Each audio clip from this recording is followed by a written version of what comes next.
दोस्तों, झारखंड में विस्थापन और पुनर्वास आयोग बनाया जाएगा। कैबिनेट की मंगलवार को हुई बैठक में इसकी मंजूरी दी गई है।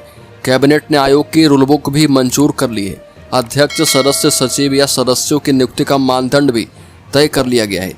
राज्य में विभिन्न कारणों से विस्थापित हुए करीब 1,57,000 परिवार इससे लाभान्वित होंगे। विधानसभा के मानसून सत्र में गैर सरकारी संकल्प पर जोर देते हुए राजस्व एवं भूमि सुधार मंत्री दीपक बिरुआ ने शीघ्र ही आयोग के गठन का आश्वासन दिया है और उन्होंने कहा था कि कैबिनेट को यह प्रस्ताव भेज दिया गया है। इस प्रस्ताव और इसके रूल बुक को मंजूरी दी गई है। गौरतलब है कि उद्योगों, खनन, बांधों और जलाशयों के लिए भूमि अधिग्रहण के कारण विस्थापित परिवारों को अक्सर नौकरी, उचित मुआवजा और पुनर्वास जैसी समस्याओं का सामना करना पड़ता है। आयोग भू अर्जन से प्रभावित और विस्थापित परिवारों का सामाजिक और आर्थिक सर्वेक्षण करेगा। आयोग के अध्यक्ष राज्य में किसी भी परियोजना, उपक्रम, उद्योग, अन्य लोक परिसंपत्ति निर्माण आदि के लिए अर्जित भूमि के कारण विस्थापित हुए लोग इसकी परिधि में आएंगे और विस्थापितों के पुनर्वास के लिए आयोग राज्य सरकार को सुझाव देगा।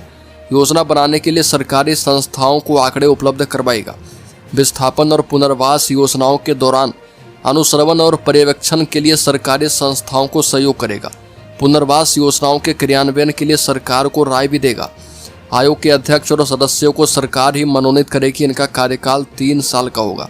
1 महीने की पूर्व सूचना पर ये इस्तीफा दे सकते हैं। विशेष परिस्थिति में सरकार इन्हें पदमुक्त भी कर सकती है। विस्थापन आयोग का अध्यक्ष ऐसे व्यक्ति को बनाया जाएगा जिन्हें सामुदायिक विकास कार्यक्रम, विस्थापन और पुनर्वास के क्षेत्र में न्यूनतम 10 वर्ष के काम करने का अनुभव है।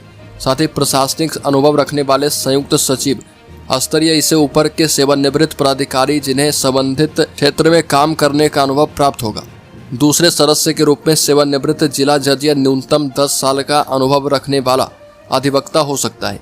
कला, भाषा एवं साहित्य पर भी जोर दिया जाएगा। 3 अकादमी की स्थापना की जाएगी। झारखंड सरकार ने कला, भाषा और साहित्य पर विशेष जोर दिया है। अब राज्य में झारखंड राज्य ललित कला अकादमी, झारखंड साहित्य अकादमी और झारखंड राज्य संगीत नाटक अकादमी का गठन किया जाएगा। कैबिनेट ने इन तीनों प्रस्ताव को मंजूरी दे दी है। तो दोस्तों, इस खबर में इतना ही। झारखंड से संबंधित हर एक न्यूज़ को पाते रहने के लिए सब्सक्राइब करें और बेल आइकन जरूर दबा दें।